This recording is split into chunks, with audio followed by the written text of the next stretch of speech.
Hello students, hello everyone.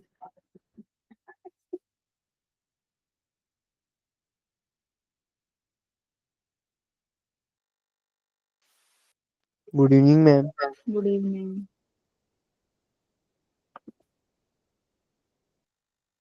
तो कल हमने इलेक्ट्रिक फील्ड का आधा चैप्टर पढ़ लिया था, वहीं से हम लोग वहीं से स्टार्ट कर देंगे पढ़ना जहाँ पे छोड़ा था। Yes ma'am.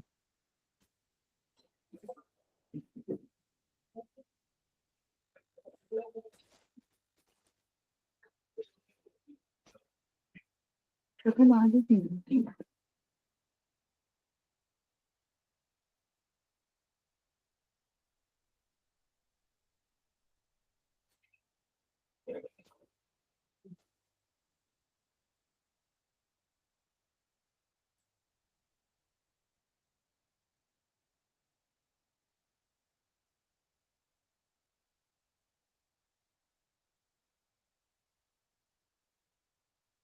हम लोगों ने सेमी सर्कल के लिए पढ़ लिया था, रिंग के लिए हम लोग पढ़ रहे थे कि रिंग के लिए कितना होता है।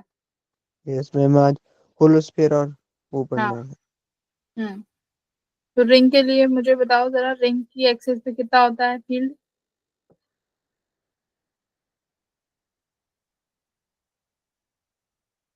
रिंग के एक्सिस पे कितना होता है फील्ड किसी क्यू चार्ज की वजह से? रिंग पे क्यू चार्ज यूनिफॉर्मली डिस्ट्रीब्यूटेड है, तो एक्सिस पे कितना होगा?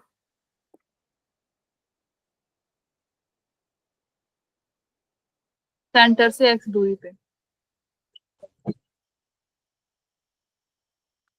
चार्ज बताओ। कितना बताया मैम आपने? हम्म। चार्ज कितना बताया आपने? चार्ज जो है ना, कैपिटल क्यू चार्ज है, यूनिफॉर्मली रखा हुआ है।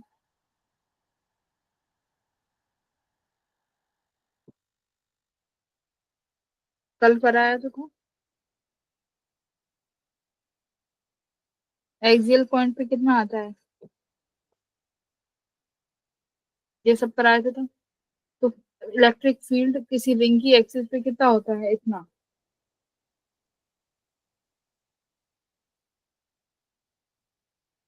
E is equals to K capital Q X X square plus R square की पावर 3/2। 3 बाई। ठीक है, ये एक्सिस, ये रिंग की एक्सिस पे ये वर्क, ये इलेक्ट्रिक फील्ड होता है। सेंटर पे एक्स की वैल्यू 0 हो जाती है, इसीलिए रिंग के सेंटर पे इलेक्ट्रिक फील्ड भी 0 हो जाता है। दूसरा आता है मैक्सिमम इलेक्ट्रिक फील्ड कितने डिस्टेंस पे रहेगा। तो जब एक्स की वैल्यू r/√2 होती है तो आपका इलेक्ट्रिक फील्ड क्या हो जाता है? मैक्सिमम हो जाता है इस पॉइंट मैक्सिमम। पे। इसका ग्राफ भी हमने बताया था, तो बताओ इसका ग्राफ कैसा आता है? अगर मैं डिस्टेंस और इलेक्ट्रिक फील्ड के बीच में ग्राफ ड्रॉ करती हूँ तो वो ग्राफ कैसा दिखेगा? डिक्रीजिंग। डिक्रीजिंग। डिक्रीजिंग कैसे? कौन सा डिक्रीजिंग? लीनियरली, पैराबोलिक, कौन सा?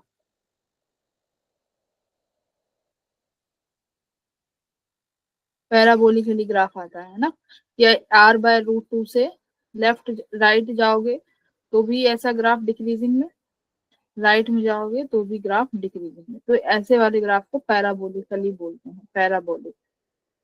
ये पैराबोलिकली डिक्रीजिंग है। इंक्रीजिंग कैसा होता है पैराबोलिकली? इस तरीके से, ये पैराबोलिकली इंक्रीज। तो सेंटर पे इलेक्ट्रिक फील्ड 0 होती है, तो सेंटर से देखो बढ़ता गया, तो ये पैराबोलिकली इंक्रीजिंग। सेंटर पे इलेक्ट्रिक फील्ड 0 होती है, तो वहां से इंक्रीज होता गया, बढ़ता गया बढ़ता गया बढ़ता गया, r/√2 पे मैक्सिमम, उसके बाद घटना शुरू हो गया, इनफाइनाइट पे जाके 0 हो जाता है। ठीक है, मतलब एक्स की वैल्यू इनफाइनाइट हो जाएगी तो इलेक्ट्रिक फील्ड भी घटता चला जाएगा, तो ये इलेक्ट्रिक फील्ड की वैल्यू है रिंग पे। फिर उसके बाद हम लोगों ने सेमी सर्कल पे और आर्क पे निकालना सीख लिया था, है ना। सेमी सर्कल पे क्या था कि सिमेट्री बनती है वाई एक्सिस के अलोंग, तो जो इलेक्ट्रिक फील्ड आएगी वो वाई एक्सिस के अलोंग ही आएगी। ठीक है, तो कितना आया है? 2 k λ/r। आर। तो ये आया है इलेक्ट्रिक फील्ड अगर हमने क्यू चार्ज को सेमी सर्कल पे सेमी डिस्ट्रीब्यूट सर्कल। किया है, मतलब ये सेमी सर्कल है, इस सेमी सर्कल को कैपिटल क्यू चार्ज दे दिया और ये यूनिफॉर्मली डिस्ट्रीब्यूट करा दिया। ठीक है, तो इलेक्ट्रिक फील्ड कहाँ आएगी? तो देखो इलेक्ट्रिक फील्ड आई है वाई डायरेक्शन में, ये याद रखना है। कितनी? 2k λ/r। अगर मैं इसको ऐसे रखती, ठीक है, इस तरीके से रखती, अब इसकी इलेक्ट्रिक फील्ड आती इस डायरेक्शन में, एक्स यानी एक्सिस। एक्स एक्सिस में। ठीक है? अब जब यहाँ पर आर्क है तो आर्क में क्या होगा? एक्स एक्सिस में की तरफ भी इलेक्ट्रिक फील्ड होगी और ई वाई की तरफ भी होगी। तो इलेक्ट्रिक फील्ड जैसे मान लो मैं डीई की तरफ, देखो होगा क्या, मैंने इसके लिए निकाला यहाँ पर डीई, ये डीई इलेक्ट्रिक फील्ड है, एंगल यहाँ से थीटा लिया, तो ये हॉरिजॉन्टल से थीटा है, तो ये एंगल मस्ट बी थीटा। वो ये लाइन एंगल जो है हॉरिजॉन्टल से थीटा बना रही है, तो ये लाइन हॉरिजॉन्टल से थीटा बनाएगी, तो ये मेरा ई एक्स कॉम्पोनेंट हो जाएगा और ये मेरा ई वाई कॉम्पोनेंट हो जाएगा। ठीक है, इस तरीके से। अब डीई निकाल के देखते हैं। डीई की वैल्यू बच्चों क्या होती है? के।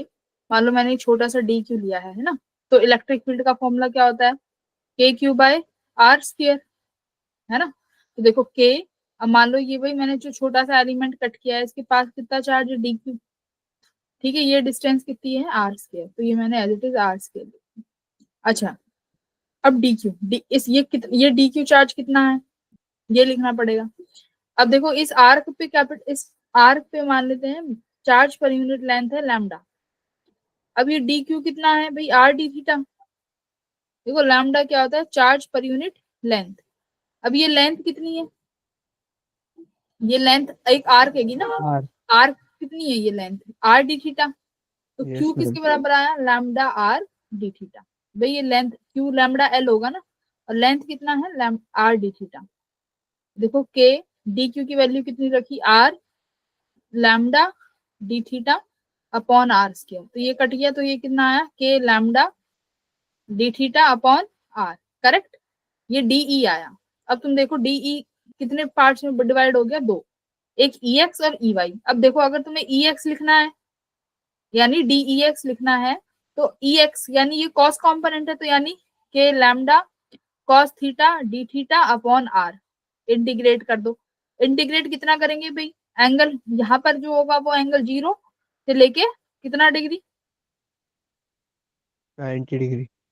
90 डिग्री। अब जब मैं ई वाई निकालूंगी यहाँ पे डी ई वाई, तो एंगल क्या हो जाएगा? के लैम्डा, ये ई वाई का एंगल क्या बनेगा? Sine theta, sine theta D theta upon R. Angle वही 0 से 90 डिग्री। तो देख लो, एक को जब सॉल्व करोगे तो ये के लैम्डा बाय आर आएगा, तो ये सॉल्व करोगे तो ये के लैम्डा बाय आर आया। ई वाई को सॉल्व करोगे तो के लैम्डा बार आर आएगा, तो ई एक्स ई वाई निकाल लिया। इनका रिजल्टेंट ये है, और ये रिजल्टेंट कितना आ जाएगा? इन दोनों का एंगल, इनके बीच में एंगल कितना है? 90 डिग्री। ठीक है, तो के लैम्डा बाय आर, के लैम्डा बाय आर कितना रिजल्टेंट आया? √2 के लैम्डा बाय आर। तो इस तरीके से हम लोग सॉल्व भी कर सकते हैं। अगर हमें एलिमेंट लेके सॉल्व करना आता है तो हम कुछ भी सॉल्व कर सकते हैं। ठीक है, अब होलोस्फीयर का रह गया था हमारा, होलोस्फीयर वाला हमें पढ़ना है। अब देखो एक चीज होती है होलोस्फीयर, एक होती है सॉलिड स्फीयर, एक होता है कंडक्टिंग और एक नॉन कंडक्टिंग। ठीक है, ये रहा, जैसे यहाँ पे ये नॉन कंडक्टिंग है, ये होलोस्फीयर है। अब इनको समझो। देखो होलोस्फीयर पे चार्ज कहाँ रिसाइड करता है? Inside the. नहीं, मैं कह रही हूँ होलोस्फीयर में चार्ज कहाँ रहता है? सरफेस पे। हाँ भाई, होलोस्फीयर का मतलब क्या होता है पहले तो ये बताओ।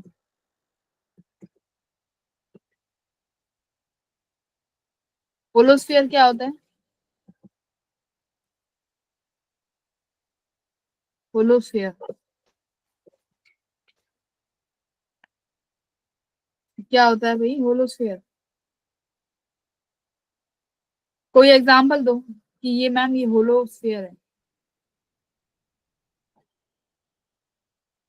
होलोस्फीयर का कोई एग्जांपल दो कि ये होलोस्फीयर है। हम्म,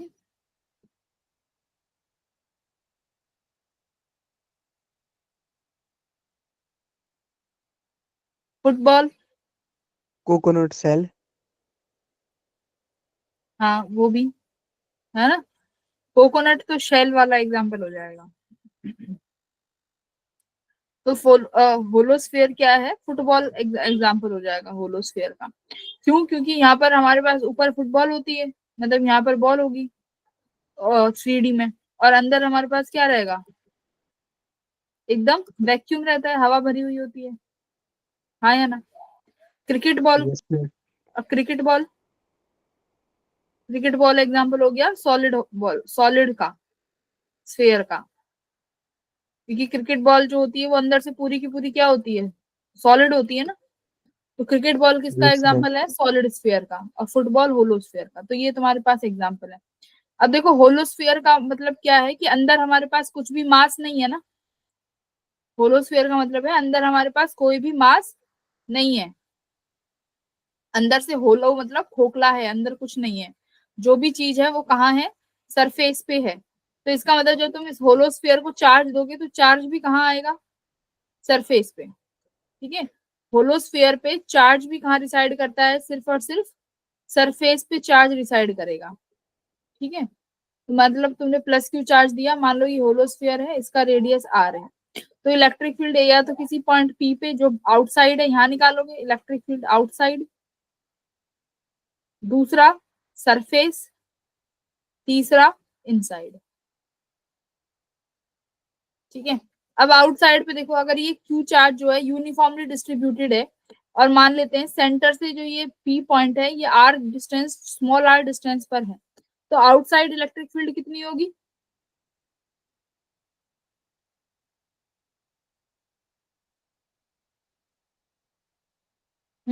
कितनी होगी।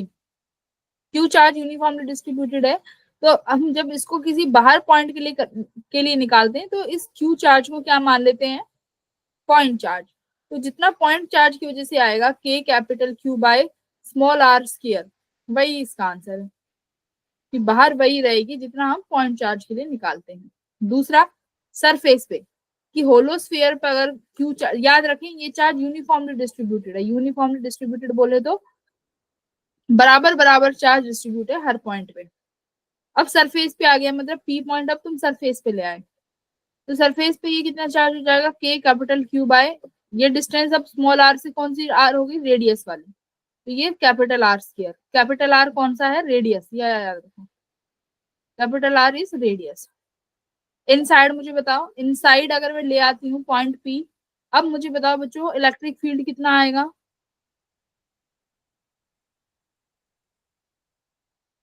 जल्दी बताओ। अच्छा गॉस लॉ बताओ जरा। अंदर कोई चार्ज है, नो मैम, जीरो आएगी। अंदर कोई चार्ज नहीं है, हाँ अंदर कोई चार्ज नहीं है। और हमारा गॉस लॉ क्या कहता है, अगर हमें इलेक्ट्रिक फील्ड निकालना है तो उसके ऊपर कोई गॉस लॉ बना दो और देखो कि उसके अंदर कितना चार्ज है। अगर चार्ज इनक्लोज्ड है तो इलेक्ट्रिक फील्ड कितनी आती है, E dot D S equals to Q by epsilon naught. अब देखो, एल। अब मान लो मैं इस पॉइंट पी पर एक गॉस सरफेस भी बनाती हूँ तो अंदर कोई चार्ज ही नहीं है, क्यू इनक्लोज्ड जीरो, तो इलेक्ट्रिक फील्ड भी अंदर जीरो। गॉस लॉ से भी आप प्रूव कर सकते हो इनसाइड में कोई भी इलेक्ट्रिक फील्ड नहीं है। क्यों नहीं है, क्योंकि देयर इज नो चार्ज। यहाँ पे लिख लो, there is no charge inside the hollow sphere. तो इस वजह से इलेक्ट्रिक फील्ड जीरो हो गई। ठीक है। अच्छा, अच्छा अब मेरे को एक बात बताओ, सॉलिड स्फीयर की अगर बात करें, सॉलिड स्फीयर की बात करते हैं, अब देखो यहाँ पर जब सॉलिड स्फीयर की बात करते हैं तो दो चीज आ जाती हैं, एक कंडक्टिंग स्फीयर, यहाँ पे। अब मैं सॉलिड की बात करती हूँ, देखो सॉलिड स्फीयर, सॉलिड स्फीयर की बच्चों जब मैं बात करूं तो देखो इसमें दो केस बनते हैं, एक तो कंडक्टिंग का,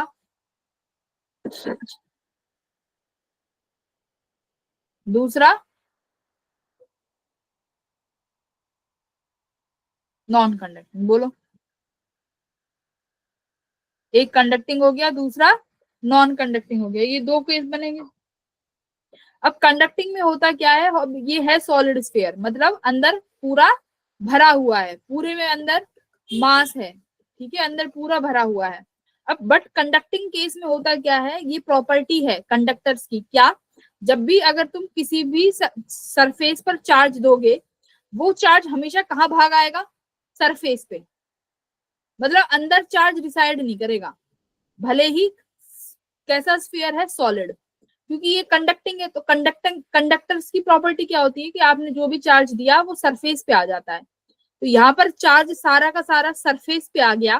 तो अब देखो, ये सेम टू सेम सारे के सारे इसके कॉन्सेप्ट होलोस्फीयर से मैच करेंगे। मतलब अगर आउटसाइड के लिए इलेक्ट्रिक फील्ड निकालनी है, मान लो सेंटर से कोई पॉइंट आपने P point R, small R दूरी पे लिया है, और ये capital Q charge uniformly distributed है, तो आउटसाइड पे कितना बनेगा, K capital Q by small R square, right. Inside अब सरफेस पे कितना बनेगा बच्चों, बताओ जल्दी जल्दी, क्वेश्चंस भी करने हैं, सरफेस पे बताओ। K capital Q by big R square. हाँ, K capital Q by R square. अच्छा, अब इनसाइड के लिए बताओ जरा, क्या केस 0। होना चाहिए, हाँ, 0, क्योंकि ये कंडक्टिंग स्फीयर है तो बिल्कुल होलो स्फीयर की तरह बिहेव करेगा। सिमिलरली शेल, तो शेल के लिए conducting solid sphere, hollow sphere, सबके लिए तुम्हारी जो इलेक्ट्रिक फील्ड के केसेस हैं वो क्या रहते हैं, सेम रहेंगे। अलग हो जाएगा नॉन कंडक्टिंग के केस में। नॉन कंडक्टिंग बोले तो ऐसा कोई स्फीयर है जिसमें चार्ज नॉन कंडक्टिंग, मतलब चार्ज जो है वो इनसाइड भी मिलेगा, मतलब यहाँ पर भी अंदर चार्ज है, इसको बोलते हैं नॉन कंडक्टिंग। चार्ज अंदर भी है और बाहर भी है, इसको हम क्या बोलते हैं, नॉन कंडक्टिंग स्फीयर। अब इसमें देखो बाहर वाला केस और अब इसमें बाहर वाला केस और सरफेस वाला केस तो सिमिलर है, क्योंकि भाई बाहर मतलब कैपिटल क्यू चार्ज है वो डिस्ट्रीब्यूट होगा। अब मुझे पॉइंट पी बाहर पे निकालना है, तो स्मॉल आर डिस्टेंस पे है, तो मान लो कितना बनेगा, वही K capital Q by R square, ठीक है।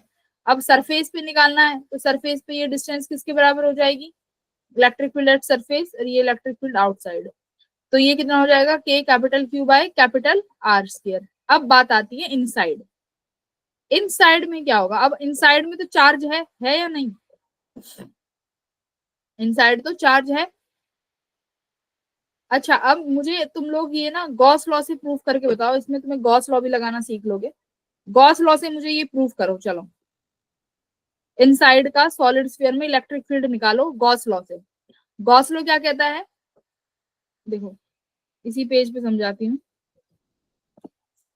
समझ लो ध्यान से।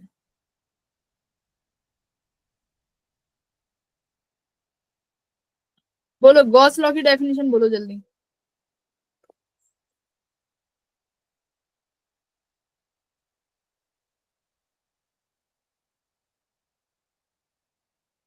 बोलो, गॉस लॉ निकाल, देखो इलेक्ट्रिक फील्ड निकालेंगे इस पे गॉस लॉ की हेल्प से।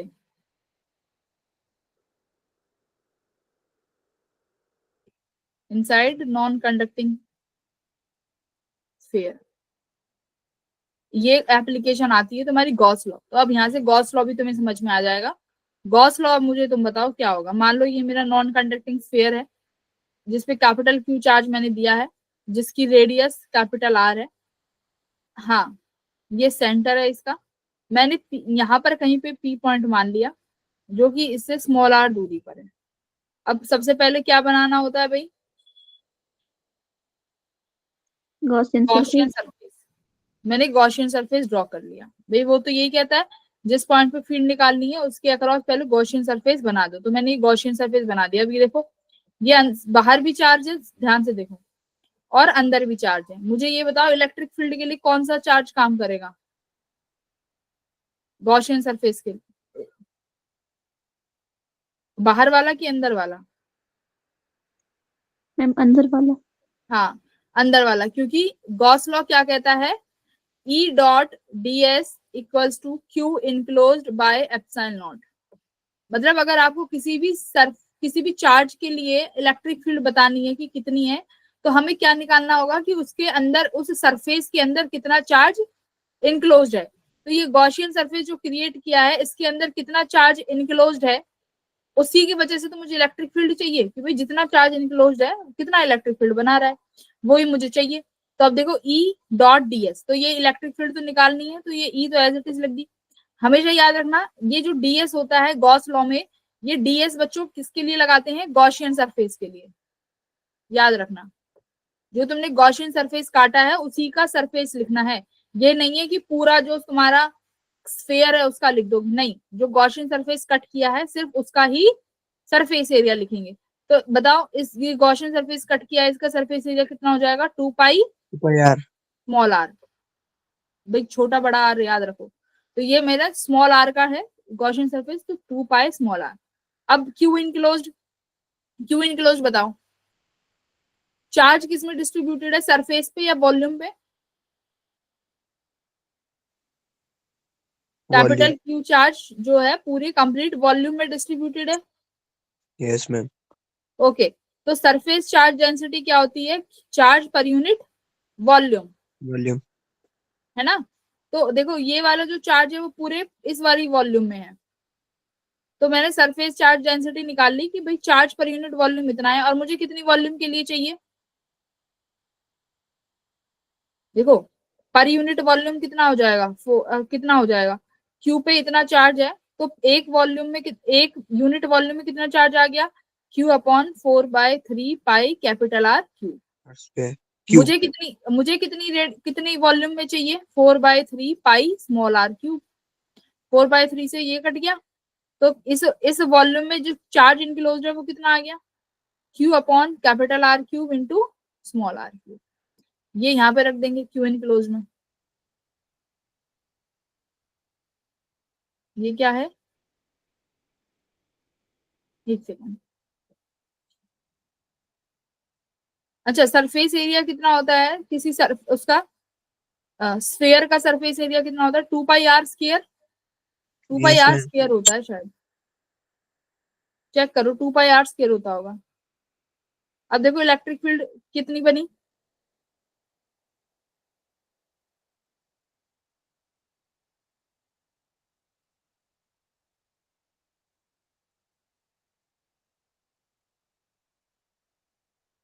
फोर पाई आर स्क्वायर होता है, 2 पाई यस आर तो मैम।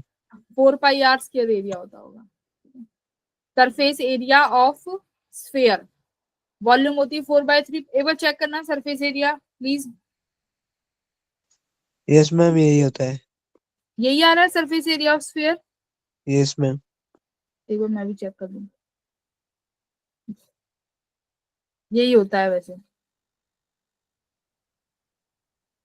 तो इसमें तुमने क्या सीख लिया, गॉस लॉ को भी अप्लाई करना सीख लिया, हाँ 4 पाई आर स्क्वायर वही, ठीक। तो हमने गॉस लॉ को भी अप्लाई करना सीख लिया, तो मेरा इलेक्ट्रिक फील्ड इतना आया, और यही मेरा आंसर होता है। ठीक है, तो इलेक्ट्रिक फील्ड कितना आया, Q small R upon 4 pi epsilon naught capital R cube. तो गॉस लॉ में E dot D S equal to Q enclose upon epsilon naught, D S Gaussian surface का एरिया। चार्ज हमें निकालना आता है, ये कैसे, सरफेस चार्ज अगर वॉल्यूम में है तो सरफेस चार्ज डेंसिटी लगा दो, अगर सरफेस पे है तो sigma charge per unit area. तो मैंने देखो एक यूनिट वॉल्यूम पे एरिया निकाल लिया, टोटल चार्ज अपॉन वॉल्यूम, कितनी वॉल्यूम का चाहिए, 4/3 पाई स्मॉल आर क्यूब, इतनी वॉल्यूम का चाहिए, तो कितना चार्ज आ गया, ये वाला चार्ज उठा के रख दिया बस, और कुछ नहीं किया, यही मेरा आंसर है। इसको अब आप रो की टर्म्स में भी निकाल सकते हो, तो रो की टर्म्स में निकालोगे तो आता है ये रो आर अपॉन 3 एप्सिलॉन। तो ये दो फॉर्मूले होते हैं तुम्हारे नॉन कंडक्टिंग स्फीयर के, तो ये तुम्हें याद होने चाहिए। ये रहा, ये मैम मैं क्यू रो आर। वाला समझा दो एक बार।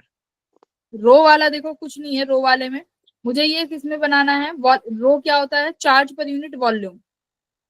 ठीक है, मतलब ये मुझे अब जो ये चार्ज है ना इसको पर यूनिट वॉल्यूम में लिखना है। तो देखो कितना है, क्या सिग्मा क्या होता है, यहाँ पे देख लो,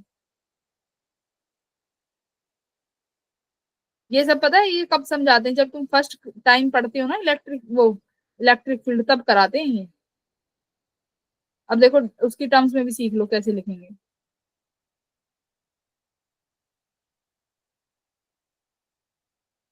अब देखो हमने लिखा कि जो कैपिटल क्यू चार्ज है वो पूरे वॉल्यूम में डिस्ट्रीब्यूटेड है, वॉल्यूम में हमारा कैपिटल आर था लिख दिया, अब सरफेस चार्ज ये क्या होती है, वॉल्यूम चार्ज डेंसिटी जो होती है, charge per unit volume. Volume.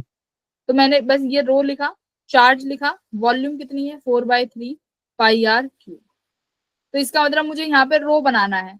रो कैसे बना पाऊंगी, जब 4/3 होगा। तो यहाँ देख 4 पाई r क्यूब तो है, बट अपॉन में 3 नहीं है, तो मैं 3 से मल्टीप्लाई कर दूं और 3 से डिवाइड डिवाइड। कर।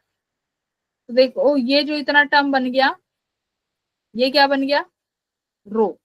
तो rho. Electric field equals to rho r r three. By 3 epsilon naught. बस तो अपने आप हमने जुगाड़ कर दिया, 3 से मल्टीप्लाई 3 से डिवाइड कर दो, अपने आप ये वैल्यू बन जाएगी। Okay ma'am. हाँ तो ये वैल्यू आ गई। उसके बाद ग्राफ, तो देखो इनसाइड के लिए जो है, इनसाइड से सेंटर पर तक, इनसाइड से सेंटर तक जाते जाते ये वाली वैल्यू फॉलो करेगी। तो इसमें देखो इलेक्ट्रिक फील्ड जो है डायरेक्टली प्रोपोर्शनल है स्मॉल आर के। स्मॉल आर के डायरेक्टली प्रोपोर्शनल है, मतलब जितना आर बढ़ाते जाओगे सरफेस तक इलेक्ट्रिक फील्ड बढ़ती जाएगी। तो ग्राफ देखो सेंटर तक, ये सरफेस है ये। तो सरफेस तक जो तुम्हारी फील्ड है वो बढ़ी है लीनियरली, क्योंकि डायरेक्टली प्रोपोर्शनल आ रहा है, तो ये लीनियर बढ़ गई। लेकिन जैसे ही तुम सरफेस से बाहर जाओगे तो कौन सा रूल फॉलो हो जाएगा, KQ/r²। तो ये इनवर्सली प्रोपोर्शनल टू r² आ गया। तो इसमें अब ग्राफ फॉलो करेगा पैराबोलिकली। तो ये पैराबोलिकली गिर गया, तो ये वाला ग्राफ बन जाएगा। तो ये ग्राफ कंडक्टिंग सॉलिड स्फीयर का, ठीक है। और होलो स्फीयर का और इन कंडक्टिंग स्फीयर का जो ग्राफ है सेम आएगा, ये वाला। इसमें देखो सेंटर से लेके सरफेस तक 0 है, तो यहाँ पर देखो होलोस्फीयर में तो सेंटर से 0 थी ना, अंदर चार्ज ही नहीं था, तो सरफेस यस तक मैम। 0 ही रह जाएगी। तो यहाँ से देखो ये तुम्हारा क्या है, सेंटर से लेके सरफेस, तो ये 0 है यहाँ तक। फिर सरफेस पे जाके मैक्सिमम हो गई, क्योंकि आर है ना, कैपिटल आर। फिर उसके बाद बाहर जाके गिरती चली जाएगी, फिर ये बाहर जाके गिरती चली जाएगी। तो ये इस तरीके का ग्राफ होलोस्फीयर का और कंडक्टिंग सॉलिड स्फीयर का शेल का ग्राफ सेम रहेगा। बस नॉन कंडक्टिंग का केस अलग हो जाता है, जो मैंने तुम्हें करा दिया है। चलो इसका जवाब दो अब क्वेश्चन का।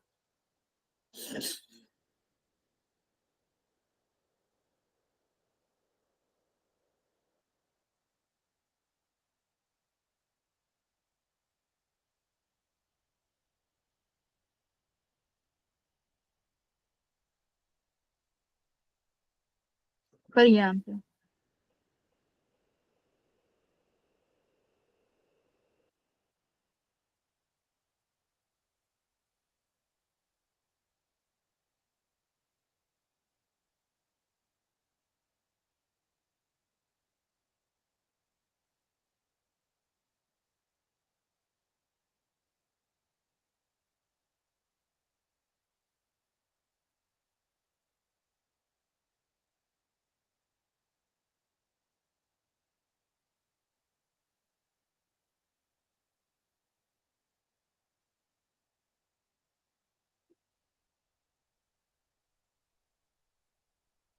अरे आंसर करो। इलेक्ट्रिक फील्ड क्या होगी अगर यूनिफॉर्मली चार्ज सॉलिड स्फीयर है, तो उसकी वजह से ग्राफ बताओ। इंसुलेटिंग मतलब नॉन कंडक्टिंग। भाई कंडक्टर्स क्या होते हैं, मटेरियल, जो कंडक्टिंग मटेरियल्स होंगे। नॉन कंडक्टिंग का मतलब क्या है, इंसुलेटर्स। तो उनका ग्राफ कौन सा बनेगा।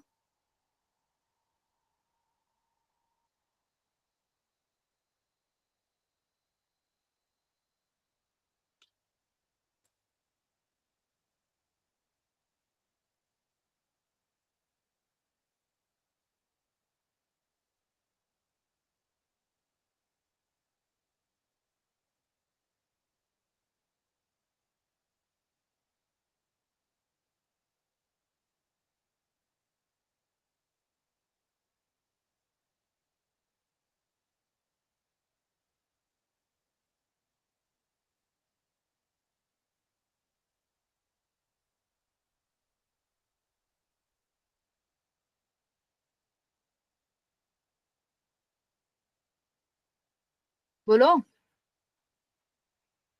कैसे कंफ्यूज हो गए भाई, अभी तो कराया जस्ट 1 सेकंड पहले ही है। अभी 1 मिनट पहले ही सवाल रटाया है, उसका क्वेश्चन सब चीज दिखा दिया, ग्राफ भी बना हुआ है, जब भी नहीं बताया जा रहा।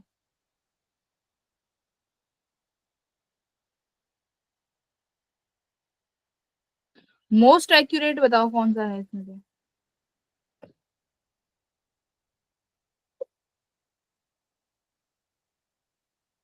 देखो ये अगर ये नहीं बता रहे ना तो फिर मैं नहीं पढ़ाऊंगी आगे, बैठे रहो, मुझे आंसर चाहिए। अभिषेक बी। मैं ही पूछती हूँ, रुक जाओ। तनीश तनीश कह रहा है डी। अभी भी कह रहा है डी। ये मुझे ये बताओ, ये Vanshika very good, Vanshika very good, Tanish भी very good, Kartik very good. ये साहिल क्या कह रहा है भाई? साहिल ये साहिल बी कैसे हो सकता है? ये बी वाले क्या पढ़ के आए हैं? अभिषेक भी बी। बी वाले क्या पढ़े आए भाई? अभी डी बताया ना कि सेंटर से तो इंक्रीज करती जाएगी, तो सेंटर से ये इंक्रीज करती गई, फिर सरफेस पे मैक्सिमम, उसके बाद डिक्रीज। तो डी ग्राफ वाले वेरी गुड, डी सही है। बी वालों पता नहीं कहाँ पढ़ रहे हो। अब उसके बाद आता है इनफाइनाइट शीट। इनफाइनाइट शीट में जो इलेक्ट्रिक फील्ड होती है उसकी वैल्यू होती है सिग्मा बाय 2 एप्सिलॉन नॉट। ठीक है, सिग्मा क्या है भाई? अब देखो कोई भी इनफाइनाइट शीट है, उस पर चार्ज कैसे डिस्ट्रीब्यूट होगा? शीट पे चार्ज कहाँ डिस्ट्रीब्यूट होता है? लेंथ में, वॉल्यूम में, सरफेस में? कैसे? शीट जो है कैसा वो है ऑब्जेक्ट? 2D 3D 1D कैसा है? पहले तो ये बताओ शीट। तो देखो शीट जो है ये 2D है। पहले तो मेरी बात एक बार ध्यान से सुनो। लैम्डा, सिग्मा और रो, इनमें डिफरेंस पता है? लैम्डा क्या होता है? जब भी चार्ज लेंथ के अलोंग डिस्ट्रीब्यूट होता है तो लैम्डा yes, निकालते हैं, चार्ज पर यूनिट लेंथ। जब भी चार्ज सरफेस पे डिस्ट्रीब्यूट होता है तो charge per unit surface. surface sigma charge per unit volume. volume, और लैम्डा कौन सी टर्म? लैम्डा सिर्फ और सिर्फ किसके लिए यूज कर सकते हैं? कि हमारे पास लीनियर एक वायर है तो लैम्डा यूज कर लेंगे, मतलब तार जैसे जो ऑब्जेक्ट होंगे उनके लिए हम लोग लैम्डा यूज करेंगे। और एस कब यूज करेंगे? एरिया। एरिया हम लोग यूज करेंगे जैसे ये शीट है, यानी 2D ऑब्जेक्ट, डिस्क हो गई, डिस्क के लिए, शीट के लिए हम लोग क्या यूज करते हैं? सिग्मा। ठीक है, शीट और डिस्क के लिए सिग्मा का यूज करा जाता है। उसके बाद आया तुम्हारा सर ये वॉल्यूम। तो वॉल्यूम याद रखना स्फेयर्स के लिए यूज करते हैं। तो इलेक्ट्रिक फील्ड यहाँ आया है सिग्मा अपॉन 2 एप्सिलॉन नॉट। तो सिग्मा क्या है? चार्ज अपॉन ए, इसको लिख सकते हो 2a एप्सिलॉन नॉट, इस तरीके से। तो ये आई है तुम्हारी इलेक्ट्रिक फील्ड। तो सिग्मा की टर्म्स में सिग्मा अपॉन 2 एप्सिलॉन नॉट, और ये चार्ज के टर्म्स में q अपॉन 2a एप्सिलॉन। तो ये वैल्यू इलेक्ट्रिक फील्ड की याद रखनी है। इसका मतलब ये जो वैल्यू है ये डिस्टेंस पर डिपेंड नहीं कर रही है। इनफाइनाइट शीट की जो वैल्यू है ये डिस्टेंस के इंडिपेंडेंट आई है। अब यहाँ पर देखो डायरेक्शंस की बात करते हैं। जैसे यहाँ पर देखो मेरे पास प्लस चार्ज की एक शीट है जिस पर जो चार्ज डिस्ट्रीब्यूटेड है वो है सिग्मा, यानी चार्ज पर यूनिट एरिया जो है सिग्मा है। अब देखो प्लस चार्ज की वजह से इलेक्ट्रिक फील्ड कहाँ होती है? आउटवर्ड्स। तो इसकी वजह से यहाँ पर जो इलेक्ट्रिक फील्ड आउटवर्ड्स आई, कितनी आई? एक की वजह से कितनी आएगी? Sigma upon 2 epsilon not. to epsilon अच्छा, naught, ये बी है मान लो और ये ए है। ए की वजह से भी इसकी डायरेक्शन ए वाली की भी कहाँ रहेगी? इधर की तरफ। कितना आएगा इसकी वजह से भी? सिग्मा अपॉन 2 एप्सिलॉन नॉट, है ना? दोनों का ऐड कर दोगे तो कितना बन जाएगा? Sigma upon epsilon not. यानी यहाँ पर इन दोनों की वजह से जो इलेक्ट्रिक फील्ड आया है वो सिग्मा अपॉन एप्सिलॉन नॉट आया है। ऐसे ही यहाँ पर क्योंकि ए की वजह से भी डायरेक्शन ये हो जाएगी ई ए की, और बी की वजह से भी ये हो जाएगी ई बी की, क्योंकि दोनों प्लस प्लस हैं। ठीक है, सेंटर में क्या हो जाएगी? देखो प्लस की, ये वाले प्लस की इधर और इस वाले प्लस की इधर, तो यानी डायरेक्शंस अलग अलग हैं तो माइनस करने पड़ेंगे, तो इलेक्ट्रिक फील्ड यहाँ पर जीरो हो गई। ठीक है, यहाँ पर इलेक्ट्रिक फील्ड जीरो।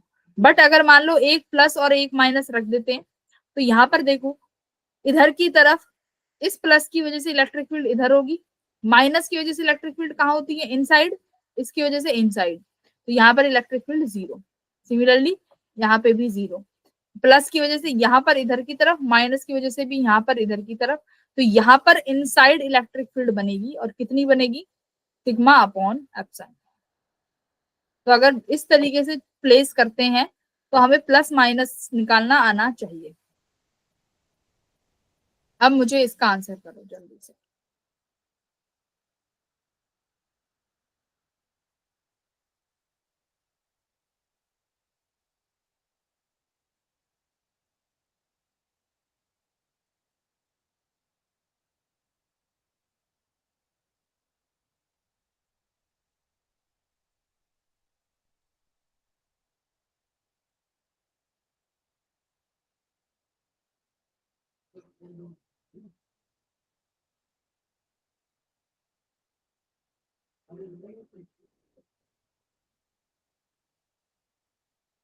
आंसर करो।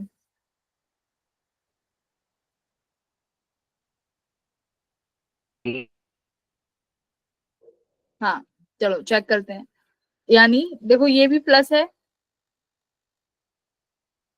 This one is plus and this one is plus. तो यहाँ पर डी कैसे, फर्स्ट पे क्यों जीरो क्यों होगी, फर्स्ट पे इसकी वजह से भी यहाँ फर्स्ट पे क्यों जीरो होगी, नहीं बी नहीं है। मैम सी। सी। हाँ सी है ना, इनसाइड जो है जीरो हो जाएगी। तो इनसाइड यानी सेकंड सरफेस, सेकंड सरफेस पे जीरो होना मस्ट है, तो ऑप्शन नंबर, तो दोनों तरफ नहीं, सी में फिर ये 2 एप्सिलॉन नॉट है, नहीं सी नहीं होगी ना। डी। सारे बोल दो, ए बी सी डी है, सब बोल दो। तो यहाँ देखो ये सिग्मा अपॉन 2 एप्सिलॉन नॉट चाहिए ना, तो ऑप्शन डी होगा।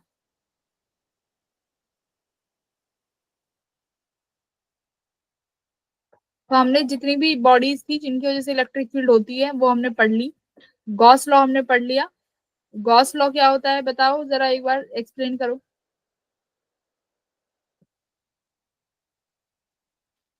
EDS equal to Q over epsilon naught. हाँ चलो, एक क्वेश्चन मैं तुम्हें सर उसका पूछती हूँ, इलेक्ट्रिक गॉस लॉ से, ठीक है, गॉस लॉ से एक क्वेश्चन है। मान लो ये मेरा एक सरफेस है, यहाँ चार्ज है -4Q, -3Q, +TQ। कितना इलेक्ट्रिक फील्ड होगा यहाँ पे,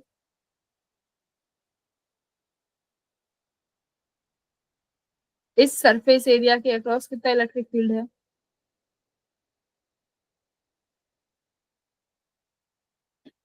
according to the Gauss law,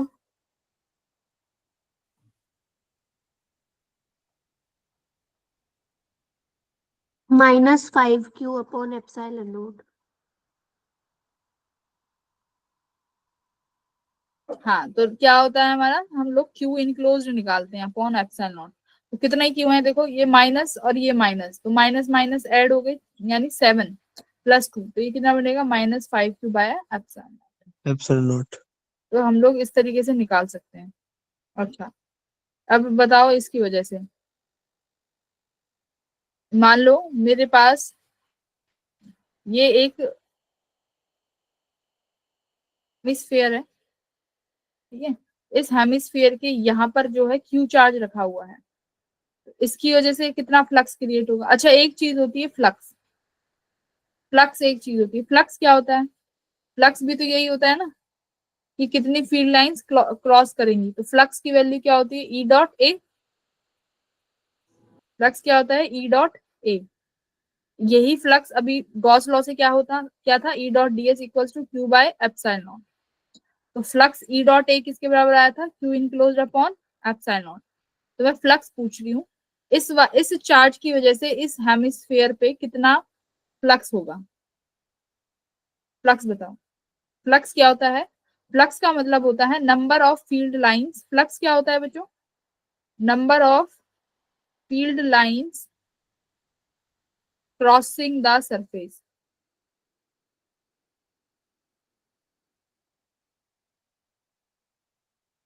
ये जो फील्ड लाइंस हैं ये सरफेस को क्रॉस करके जा रही हैं, उसको हम फ्लक्स बोलेंगे। अब फ्लक्स निकालते कैसे हैं, फ्लक्स का फॉर्मूला होता है, डिनोट करते हैं फाई से, लिखते हैं क्या, ई डॉट ए। ई मतलब इलेक्ट्रिक फील्ड, ए मतलब एरिया। अब डॉट को हटा के लगाते हैं कॉस, ई ए कॉस थीटा, ये होता है मेरा फ्लक्स। और देखो फ्लक्स गॉस लॉ की वजह से ई डॉट ए को हम लिख देते हैं क्यू बाय एप्सिलॉन नॉट। तो अगर क्यू इनक्लोज भी निकाल लिया तो भी फ्लक्स आ जाएगा। तो अब इस हेमिस्फेयर का बताओ, चलो इस हेमिस्फेयर से कितना फ्लक्स पास हो रहा है। तुमने, मुझे नहीं लगता कि तुमने कोई भी 12th में एक भी सवाल लगाया है, क्योंकि अगर तुमने ये सवाल, ये इतने बेसिक क्वेश्चंस हैं, ये तब कराए जाते हैं जब इलेक्ट्रिक फील्ड की शुरुआत कराते हैं, बताओ है भाई, क्यों नहीं कर रहा तुम लोगों ने, मुझे ये इस बात का जवाब दो।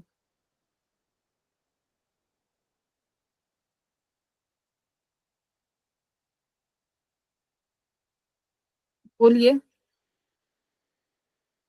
आंसर करो इस क्वेश्चन का, कितना फ्लक्स क्रिएट होगा भाई? अगर ये पूरा स्फीयर होता और मैं यहाँ पर क्यू चार्ज रखती तो कितना फ्लक्स क्रिएट होता? क्यू बाय एप्सिलॉन नॉट, क्योंकि क्यू चार्ज इनक्लोज्ड है इस स्फीयर के अंदर। अब मान लो ये मैंने आधा स्फीयर बना दिया और ये यहाँ पर चार्ज रखा है, तो इसकी वजह से कितना क्रिएट हो जाएगा? क्यू बाय 2 एप्सिलॉन नॉट, यानी आधा। यानी देखो इलेक्ट्रिक फील्ड यहाँ जाएंगी, यहाँ जाएंगी, यहाँ जाएंगी, पर ये वाली तो सरफेस से क्रॉस नहीं हुई, तो मेरे काम की नहीं, मेरे काम की बस ये है जो इसको क्रॉस करके जाएंगी। तो अगर मैं इसको पूरा इनक्लोज कर दूं तो इसकी वजह से क्यू बाय एप्सिलॉन नॉट बनेगा, आधे की वजह से उसका आधा हो जाएगा 2 बाय एप्सिलॉन नॉट।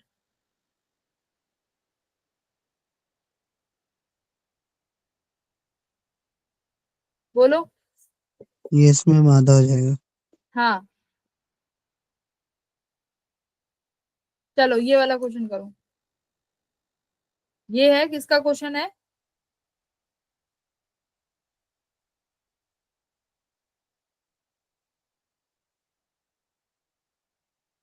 देखो, suppose A uniformly charged ball provides a uniform electric field normally.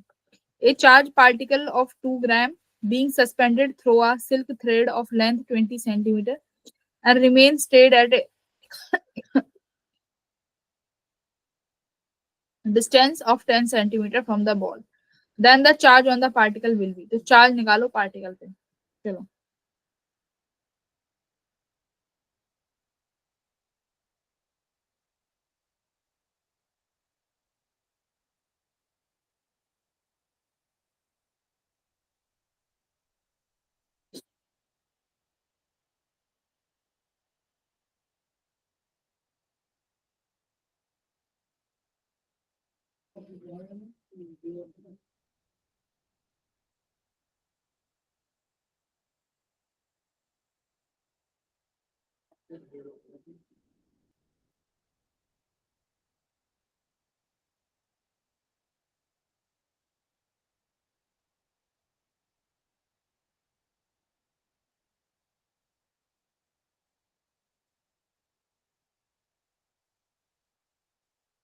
करो इसे क्वेश्चन को सॉल्व।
मैम 3 आ रहा है। एक्स की वैल्यू 3 आ रही है। Yes ma'am. Wow, very good. X की वैल्यू 3 आ रही है, वेल डन। तो ये सेम उसी की तरह था जैसा हम लोगों ने वो वाला क्वेश्चन किया था ना, जिसमें हम लोगों ने इक्वेशंस को बैलेंस किया था, है ना? तो क्या यस कह रहा मैम। है कि हमारे पास एक वॉल है, इस वॉल से एक थ्रेड से एक क्या सस्पेंड किया हुआ है? Provides a charge particle is suspended through a silk thread of length 20 centimetre. यानी इसका जो लेंथ दिया हुआ है वो 20 सेंटीमीटर दिया हुआ है। ये जो मास पार्टिकल है इसका 2 ग्राम मास है, तो इसका वेट mg लग रहा होगा, सस्पेंशन की वजह से टेंशन भी है। और कितनी दूरी पर है यस भाई? Ma'am, 10 centimetre. ठीक है, ये इससे 10 सेंटीमीटर की दूरी पर है। तो देखो कैसे है 10 सेंटीमीटर की दूरी पर भाई, अपने आप से तो कोई चीज नहीं रह सकती, सिंपल सी बात है। ये कैसी फील्ड, कैसी वॉल है? ये एक यूनिफॉर्मली चार्ज्ड वॉल है, जिसकी वजह से इस पार्टिकल पर एक फोर्स लगेगा, इलेक्ट्रिक फोर्स, जिसकी वजह से ये यहाँ पर है। है ना, रुकी हुई है।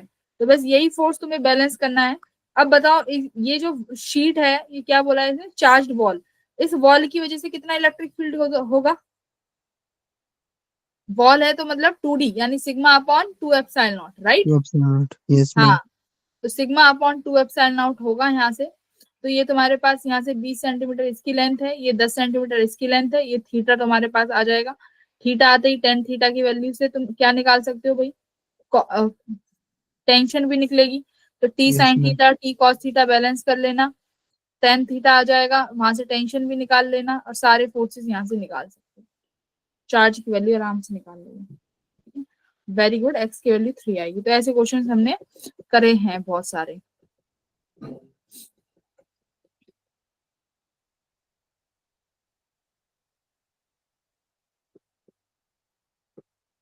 कोई डाउट है तो टॉपिक में किसी में क्वेश्चन में किसी के पास तो बोलो मुझे एक बार। मैं इलेक्ट्रिक फील्ड आज क्लोज्ड कर रही हूँ, बोलो। किसी भी क्वेश्चन में कुछ भी डाउट हो, कोई टॉपिक नहीं आ रहा हो, मैं कल से पोटेंशियल स्टार्ट कर दूंगी। इलेक्ट्रिक फील्ड हम हाँ चलो, एक डाइपोल की वजह से इलेक्ट्रिक फील्ड रह गया, वो और पढ़ लेते हैं। एक रह गया topic, electric field due to dipole, है ना। इलेक्ट्रिक फील्ड में एक डाइपोल का कॉन्सेप्ट भी आता है। चलो डाइपोल पढ़ लेते हैं 5 मिनट में। बताओ डाइपोल क्या होता है? Dipole consists of two equal and opposite charge which are separated by certain distance. Very good. तो डाइपोल क्या है? जिसमें हमारे पास दो चार्जेस हो, equal and opposite charges Opposite. हो, उन्हीं को हम लोग क्या बोलते हैं? डाइपोल बोलेंगे। अब डाइपोल की वजह से इलेक्ट्रिक फील्ड निकालते हैं, एक तो एक्सियल पे और एक एक इक्वेटोरियल, है ना। equatorial. बस ये दो, एक टॉपिक रह गया था हमारा।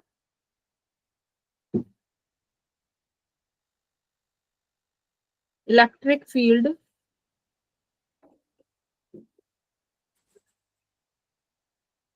Due to dipole. अच्छा पहले बात करते हैं एक्सियल लाइन की। एक्सियल लाइन क्या होता है कि मान लो मेरे पास डाइपोल है। पहली बात तो डाइपोल को ये समझो, एक चार्ज माइनस को का होगा और एक चार्ज प्लस का, और दोनों Yes, इक्वल होंगे और अपोजिट होंगे और बहुत छोटी डिस्टेंस पे रखे होंगे, ठीक है। अब मुझे इस डाइपोल की वजह से किसी पी पॉइंट पे इलेक्ट्रिक फील्ड निकालना है। तो पहले तो क्या करना है, ये जो सेंट्रल पॉइंट है ना, यहाँ से डिस्टेंस मान लो कि यहाँ से जो ये डिस्टेंस है ये कितनी है, कोई भी डिस्टेंस मान लो, सपोज आर मान लो। अब इस पॉइंट पे फील्ड निकालना है। अब इस पॉइंट पे फील्ड देखो, एक तो इस प्लस क्यू की वजह से, एक इस माइनस क्यू की वजह से। प्लस क्यू की वजह से इलेक्ट्रिक फील्ड आउटवर्ड डायरेक्शन में, E plus Q. Minus Q की वजह से इधर की तरफ, ई माइनस क्यू। तो पी पॉइंट पे ई नेट निकालोगे, मुझे बताओ डोमिनेट कौन सा करेगा? प्लस क्यू ज्यादा पास है, yes, प्लस क्यू ma'am. पास है, प्लस क्यू डोमिनेट करेगा। यानी ई प्लस क्यू की वजह से जो इलेक्ट्रिक फील्ड है वो माइनस कर दो electric field due to minus Q. तो इलेक्ट्रिक फील्ड देखो पॉइंट चार्जेस की वजह से निकालनी आती है। प्लस क्यू की वजह से कितना हो जाएगा, K capital Q upon distance. तो डिस्टेंस Dis- कितना हो जाएगा? देखो ये यहाँ से ए डिस्टेंस है, क्योंकि मैंने 2a माना है।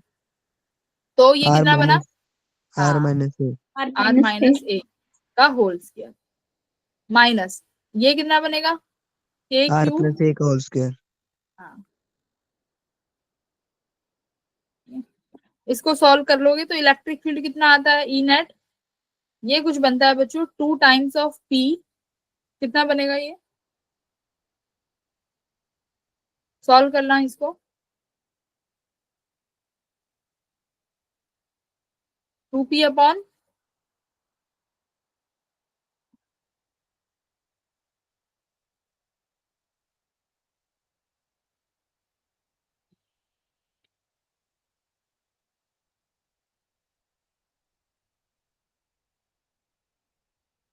इक्वेशन से सॉल्व कर लो, कॉमन ले लेंगे।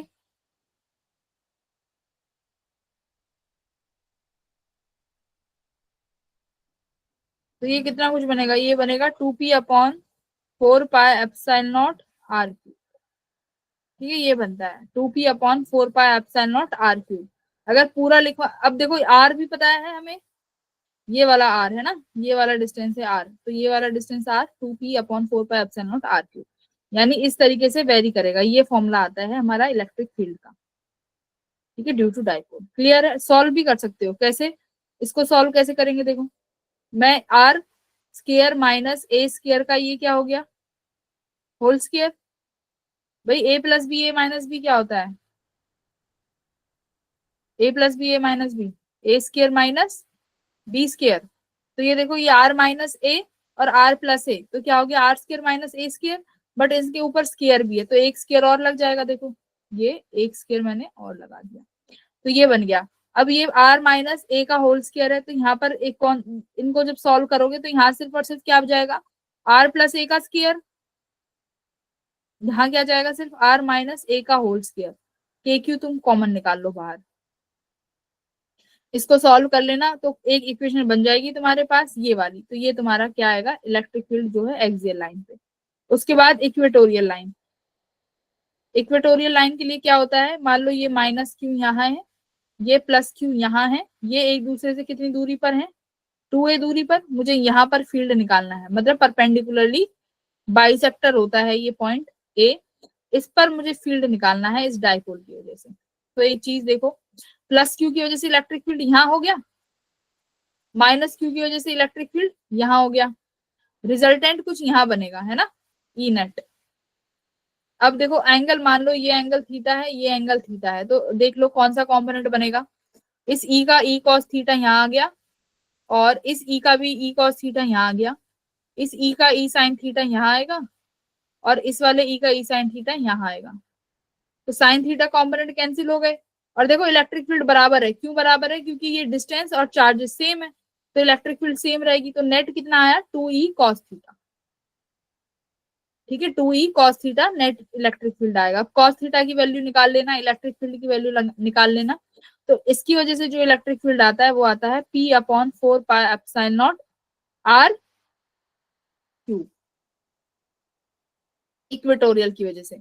तो देखो यहाँ पे एक इक्वेशन ये भी बनती है, E axial equals to twice of 2 equatorial, क्योंकि एक्सियल वाला कितना है देखो 2 टाइम्स है ना, और ये P वाला मैं क्या लिख सकती हूँ, ये मेरा एक्सियल है, तो यहाँ से ये 2 टाइम्स ऑफ E इक्वेटोरियल यानी परपेंडिकुलरली भी लिख सकते हैं। ठीक है, तो ये डाइपोल्स है इक्वेटोरियल लाइन पे निकालने का और एक्सियल लाइन पे निकालने का। ठीक है बच्चों, तो हमने Yes, सारे ma'am. फॉर्मूले रिवाइज कर लिए हैं, क्योंकि भाई देखो 1 घंटे के लेक्चर में मैं तुम्हें एक एक चीज तो डिराइव नहीं करा सकती, तो तुम्हें पहले से ही थ्योरी पढ़ के आना चाहिए थोड़ा थोड़ा, जो कि मैं तुम्हें क्वेश्चन प्रैक्टिस करा सकूं। चलो okay everyone, bye, good night. Practice करना, Good और night, ma'am. टेस्ट सभी को देने हैं। टेस्ट नहीं दे रहे हो संडे को, तो कल संडे वाला जो टेस्ट है वो सब लोग देंगे, अटेम्प्ट तो सब करेंगे, ठीक है। हाँ, तो सबने टेस्ट Yes, अटेम्प्ट ma'am. करना है।